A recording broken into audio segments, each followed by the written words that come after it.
Karibu tena. Baada ya kuangalia dalili za hatari za UTI kwa sehemu ya kwanza, ambapo tuliangalia dalili namba 1 na namba 2, sasa tuangalie dalili namba 3 hadi namba 5. Karibu. Halikadhalika, dalili ya 3 ya hatari ni maumivu makali ya kiuno, kama ilivyo katika ile dalili ya kwanza ambayo tumeangalia pale, maumivu makali ya mgongo, hasa maeneo sawa wa figo. Maumivu ya kiuno pia huwa yanaashiria kwamba maambukizi haya ya UTI hii imefika katika hatua mbaya sana, na imefika katika figo, ambapo aidha hii inaweza kawa UTI hii imejirudia, au mtu alipata dawa lakini hakutumia kwa ufanisi, au dawa alitumia lakini ilikuwa na ufanisi mdogo, yani kwa kiwango cha chini. Sasa maana yake ni nini? Kwamba hawa bakteria wamezaliana mara 2 zaidi ya ilivyokuwa mwanzo, na hivyo wameathiri kwa kiwango kikubwa sana, na inahitaji huyo mtu apate matibabu ambayo ni sahihi na kwa haraka. Manake hii ni nini? Kwamba kama asipopata matibabu kwa haraka, kuna uwezekano mkubwa wa kumpoteza huyo mgonjwa. Kama asipopata matibabu kwa haraka, kuna uwezekano mkubwa wa kumpoteza huyo mgonjwa.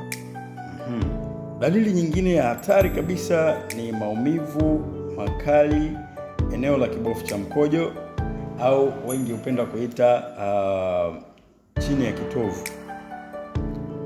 Unapopata maumivu makali chini ya kitovu, hii inaashiria kwamba sehemu hiyo, yani sehemu ya kibofu cha mkojo, imeathirika kwa kiwango kikubwa sana. Kumbuka maeneo ya ndani kwa kawaida huwa hayako na sense ya maumivu. Kwa hivyo ukipatwa na hali imefikia kwamba unahisi maumivu, ina maana hilo eneo limepata kuathirika kwa kiwango kikubwa sana, na usipochukulia kwa uzito mkubwa, kuna uwezekano mkubwa sana wa kuweka hatarini maisha yako. Kwa hivyo kama nilivyokwisha sema katika hizo visababishi au dalili hizo nyingine za hapo juu, ukionekana au ukionesha au ukipata dalili hizi ambazo tumeziorodhesha hapa, ujue ni red flag, lakini pia ni hatua za mwisho kabisa ambazo zinakutaka uchukue jitihada za makusudi kupata matibabu sahihi. Sio tu matibabu sahihi, kwa sababu dalili nyingine ya hatari kabisa ni kupata homa kali. Yani kupata homa kali kupita kiasi. Kuna watu akiwa na UTI, kwa kawaida akiwa na UTI unaweza kupata homa, joto likapanda au kusikia baridi, lakini kuna ile kupata homa kali kupita kiasi. Joto la mwili linapita kufika nyuzi joto 40 au zaidi. Hii huwa ni kiashiria kibaya sana. Au mwili unapata joto alafu wewe unahisi baridi. Hii huashiria kwamba maambukizi yamefika kwenye figo au yanaanza kuenea katika damu, na hii huwa ni hatari sana kwa sababu ikifikia hatua kama hiyo, dawa nyingi hapa huwa zinafeli. Sasa usipochukua hatua za makusudi, kuna uwezekano mkubwa wa kupoteza uhai wako. Mpenzi mtazamaji, hadi hapo tumefika mwisho wa somo letu la leo, ambapo tumeelezea kwa kina kabisa dalili 5 za hatari za UTI.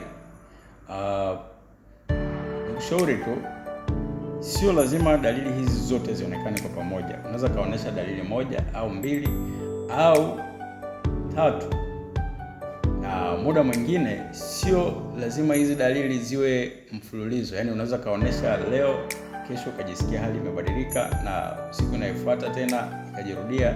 Sasa unapaswa, kwa kawaida tunapaswa kunoti hali zetu za kiafya. Yaani mabadiliko yoyote katika mwili ambayo yanakutokea, ujue yanaashiria tatizo katika mwili wako. Kwa hivyo ukiona unapata dalili kama hizi tulizozielezea, ni vyema kuchukua hatua stahiki kwa wakati, ili kuokoa uhai wako na kuokoa gharama kubwa ya matibabu. Kwa sababu kwa mfano ukiacha maambukizi haya yakifika katika maeneo ya figo au kuathiri kwa kiwango kikubwa kibofu cha mkojo, ina maana gharama za matibabu hapo zitakuwa ni juu zaidi kuliko ungeliwahi katika hatua za awali.